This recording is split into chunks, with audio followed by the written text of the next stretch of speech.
Okay, so I want to create a video really quick about how to create a secure browsing experience through Docker. And if you go to Google and you Google Mozilla Docker container, you'll go to it'll provide you a link to GitHub. So this is nothing new. This is something that's been around for a while.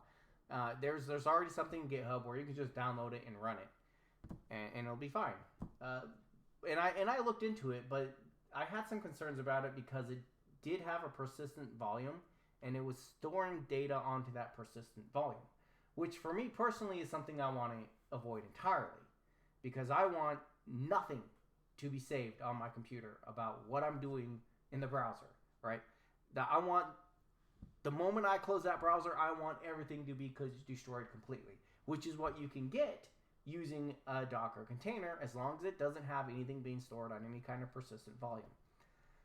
So a Docker container is like a little, it's a virtual machine. So basically it's a computer that's created inside your computer. Just, a digital computer that's created. And the moment you close that container, that computer is destroyed. It's gone. It's not coming back, which is exactly what I want. Because the way, because if you're running a browser directly on your computer, that browser is constantly saving data on your computer. It's saving your browsing history, it's saving all kinds of data. And then the moment you log into Facebook, the very first thing they're going to do is they're going to get all of that data. That's the very first thing that they're going to do the moment you log in. And you can have 15 years of data. And they're going to take it all and they're going to database it and they're going to have it and you're never getting that data back. They're going to have it forever. And they're going to have a profile on you based on that data. And then they take that data and they sell it to advertisers. So they're making money off of your personal data and you're not getting anything in return other than free access to their website, which is not worth it. So personally, I prefer that none of my data gets collected. And if there is no data for them to collect, then they get nothing from me when I'm browsing. So it really is a much more, browsing through a container is definitely a much more secure experience. And you can do private mode and you can do all kinds of settings and everything to disable cookies and whatever, so on and so forth. Personally, I still don't trust it. Because you don't always know exactly everything that your browser is doing. You don't know if it's putting stuff on your computer or not. It's not always going to tell you, and you don't know if third-party websites are grabbing that data or not. You don't know, even though you say, I selected do not track, so they should not be tracking me. What does that mean? It could be a placebo for all you know. Like, I don't trust browsers. I don't trust private corporations. I really don't trust a lot of people. It's just the way the world is. And so, if you're as paranoid as I am, well, there are ways to kind of ensure that your data and your private browsing data and everything's being protected. That's not all being collected. So what I created here is I created a bare minimum, and my goal here is to create the bare minimum requirements in order to get your basic browsing experience through a container. This is just the bare minimum, and obviously this can be improved upon, this can be expanded upon. There are multiple ways to modify this, and anybody who does this, I would encourage them to try and customize this to their own personal liking. If you're okay with having a persistent volume, storing some stuff, then all right, do a persistent volume. If you don't want any persistent storage, then fine, this is a way to get to it. So what I did here, and this is very bare minimum, is basically I created this Docker file. And just to be clear, if you want to be able to do this, you need to have Docker, and you need to know how to use Docker, and you're also for this one you're also going to need Xlaunch. Now there are ways to forward the display directly into your browser window. I'm not doing that right now. I might be doing that sometime in the near future, but again, that would be a personal choice for me to kind of branch out from this bare minimum product. But here for the bare minimum, we just need, we need Docker and we need Xlauncher. So we're going to be forwarding our display through Xlauncher because now my front-end browser window is Because if I'm forwarding it to my browser, then my front-end browser window is still running on my computer. And I don't know how much of the isolation that breaks. I would have to do some testing and experimenting around to figure that out. Maybe it's still just as secure. I don't know for sure. So for now, I'm forwarding it through X Launcher, which some people may argue that still breaks isolation, but at least I don't have a front-end browser window that's running on my machine directly. That being said, let me get into this. Okay. Alpine. Very minimalistic Linux operating system. So we're going to pull from Alpine. This stuff here, okay, you're going to need Firefox, but this stuff here, you may or may not need it. I haven't, I was using ESR at first, and it was having a lot of problems. And I ended up pulling in all of this stuff to try and get ESR working. I ultimately never got ESR working, Firefox ESR. So then I just did regular Firefox and like, wow, okay, that works. But this stuff I just kind of left in because it's not that big. These are small packages. So it's not putting a whole lot. It's not using up a lot of memory or anything. So I just left it in. You can try taking some of this stuff out and see if it still works. That's fine. Okay, what I'm doing here is basically I'm copying just my Mozilla profile. And the only thing I really have in here is passwords. So it makes it a lot more convenient, right, for saving my passwords, right, than have to retype them in every time. And I'll talk a little bit more about that later. So to do this for the first time, you're going to have to create a .mozilla folder. Just an empty .mozilla folder, and that'll get copied into your root here. And then you just say command Firefox so that the container knows to run Firefox. Okay, and then you're going to need Xlaunch. So you're going to want to install Xlaunch, and then you're going to want to launch it. And I found that multiple windows is the best. Don't use any of these other things. What multiple windows does is when you start your browser, it'll create a browser window. And this is the best. You don't want full screen. You don't want one large window. That'll get messy. You just want multiple windows. Again, this is Xlaunch. And there's like Xwin. There's other variants of this application. This one works really good for me. I say start no client. I take these off, and I hear you need to disable access control to get this to work. But I found that you don't need the clipboard. You can just disable that. And then I finish. And so now basically it's running here on my tray. You see right here, Xlaunch is running. And now what I'm going to want to do is, this is my Docker file. My very minimalistic Docker file. I say docker build t mozilla dot. And now it's going to build it. And the first time I build it, it's going to copy in an empty Mozilla folder. So this Mozilla folder is going to be empty. So all my profile, all my settings, they're going to be, set to default. And now what I want to do is I want to create a bat script. And here's an example. So to create this bat script, I'm going to have to type in ipconfig, and I'm going to get it's going to display something like this when I type ipconfig. I blocked this information out here, but you're going to get, addresses, and you're going to want the IP version 4 address when you create so you're going to want to get this address. Again, you might have multiple connections listed here, and to know exactly which one you need the IP version 4 address from, you might have to do some experimenting to figure it out. But once you figure out which one is the correct one, then you're going to want to create a bat script. And I created a sample one here, what it's going to look like. And basically, you're going to want to put this command into your bat script. So you're going to want to name it a .bat. Right? And I just put this on you can see this is the real one.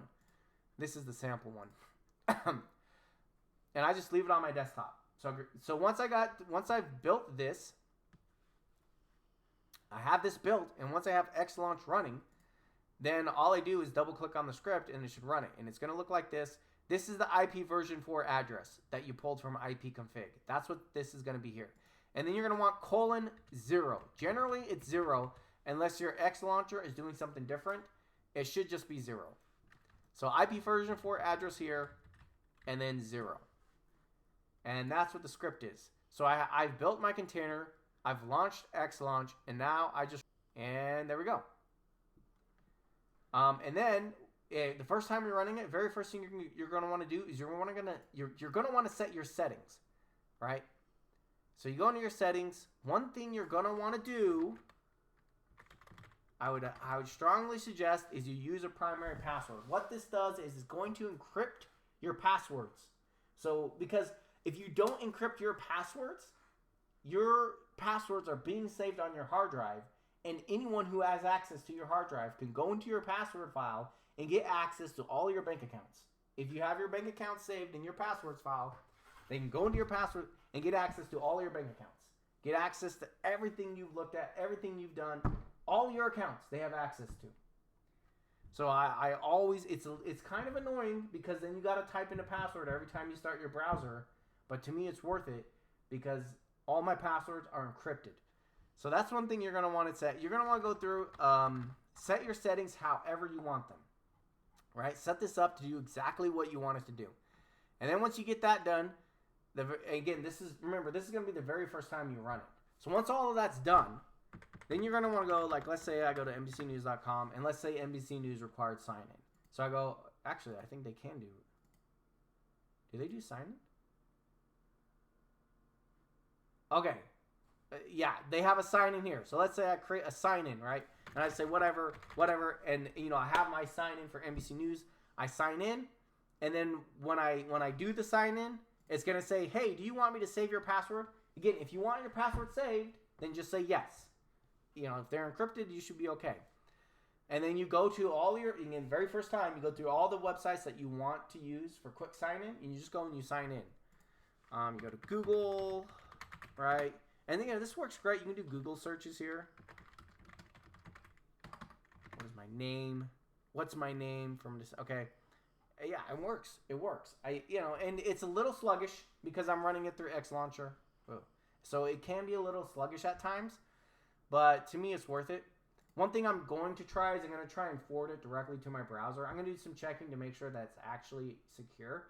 And if that works, like, i.e. it's not saving stuff on my hard drive. And if that works, then I'll be forwarding it directly through my browser instead of through X Launcher. But this works as well, but it is a little bit sluggish. So then, okay. Now, I'm done, with all my sign-ins, right? I went to all the websites, got all my sign-ins. One thing I'm going to want to do, or I would suggest doing, is you go to your settings and you go to, where is it? Privacy and security, cookie data. Just clear all of this. Cookie and site data, clear West. Yeah, just clear this all out.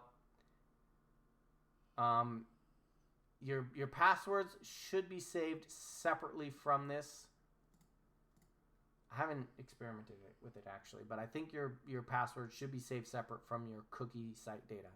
Clear that out because you don't want any data being saved, cookie data. You just want your passwords. And then what you're going to want to do is you're going to want to, let me look at the README here. So you want to make sure you're running from the window. So I'm here in the window where I built my Docker, right? You're going to want to be running from there, and you're going to want this one here. So Docker CP. Oh yeah. First of all, what you're going to do is you're going to do Docker PSA. Docker CP. Now container is pedantic Ishizaka, and then colon / and then it was root / .mozilla. So this is where by default your container is going to be saving all of your Mozilla files.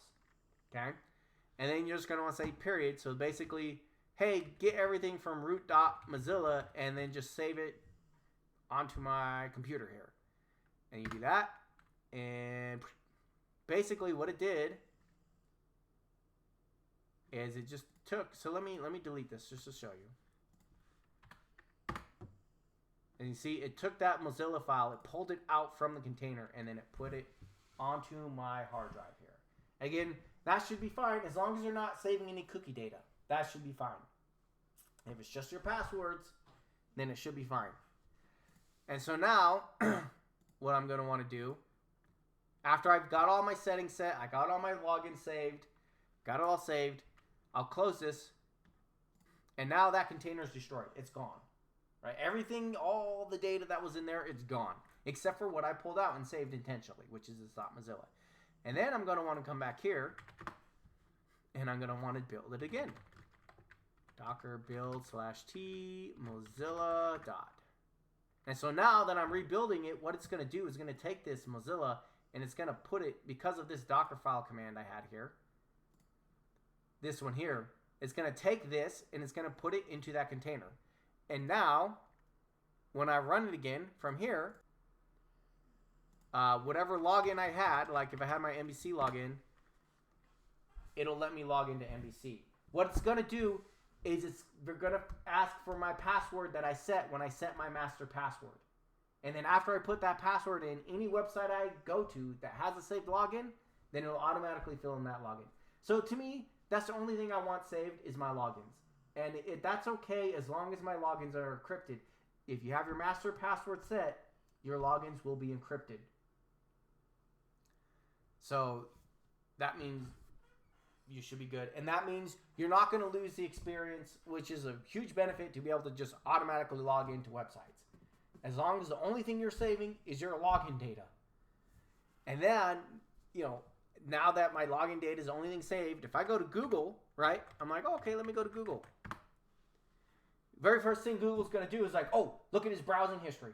And the only thing it's going to see is MVC. All that Google's going to know now is that I went to MVC. Because that was the only thing that's in this session. And if you want to make it even more, and if you even want to make it, you could even make it more secure by disabling that in the settings. Right? You can go into settings and say security, privacy, and security. You can say, where is it? Like this is, you no longer have to worry about this because it's automatically going to be destroyed. But I think there is something here that says you can say strict. Oh yeah. You can say like you can put the absolute limit on everything. Just disable everything. Turn it all off. The problem is that you're going to break sites, and a lot of sites are going to complain. They're going to be like, oh no, you turned off cookies. We can't let you use our website. They're going to have that stupid window that pops up and say, adjust settings. So what I do is I just run it. I just leave this normal, whatever. I don't care. And I just run it normally. And then I don't get those annoying pop-ups and the websites aren't breaking because they're going to want to go look for my cookies and they're going to find like MBZ and, whatever I happen to visit in that session.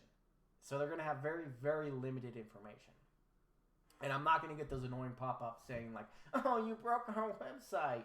They're not complaining that you broke their website. They're complaining that they don't get to see your private browsing data. That's what that complaint is really about. They're upset because you're blocking them from seeing your private data, which they have no business looking into anyways. So if you do it through this container, they're not going to complain because of the website's going to see that you have all cookies enabled. They're going to be like, great, you can have access to our website now, and you'll have you're not going to get those annoying pop-ups. But the only information they're going to get is the 2 or 3 tabs you happened to look at before you went to that website. No big deal. And again, once I close this, boom, it's all gone. That whole virtual machine, that whole Docker machine, destroyed. It's gone. All that data is gone because I don't have any persistent volumes other than what I intentionally chose to cherry pick and pull out. Another advantage of this is that if I ever click on a malicious link, whether I get an email, like you get one of those ransomware emails, from your grandma, and it's like, oh, Timmy, please open this email and click on this link. I need help, Timmy. And you're like, oh no, my grandma, she's in trouble. And you click on the link, and then it encrypts your entire hard drive. It's like, oh, okay, cool, because I was running through a virtual machine. And so you encrypted the hard drive on the virtual machine, and as soon as you close that browser, that ransomware attack is over. They encrypted your hard drive on they encrypted your Docker container. which explodes the moment you close the browser anyway. So big whoop-de-doo, right? Or you get a virus. You know, you're visiting some questionable websites or whatever, and you get a virus, and it's, you know, it's installed some kind of worm or virus onto your computer. Okay, they installed the virus onto the virtual machine, which gets destroyed the moment you close the browser. So it is definitely, you know, as far as browsing experience goes, it's way more secure, and you can still have the benefit of having all your logins auto-saved. I would suggest you set the password so that they're encrypted, so you don't have unencrypted logins on your computer, which is just a bad idea in general. So that's it for now. Again, this is the very bare minimum, the very minimalist approach. That was my intent here, to do a minimalist approach, and then allow anyone doing this to kind of expand it and set it up to whatever they want. You know, and once you get it set up, you know, you have all your logins, and it really is just like any other browser. It's a one-click experience. I want to use it, I just click, and I'm in. There we go. And I can set this, you know, to be set up to bring me to whatever I want. You know, I go into the home page or whatever and get it set up. So again, and then, you know, I would just encourage anyone who wants to do something to customize this, you know, to meet their needs. This is just the bare minimalist starting point, and then you can go from there to do whatever it is you want. All right, thanks.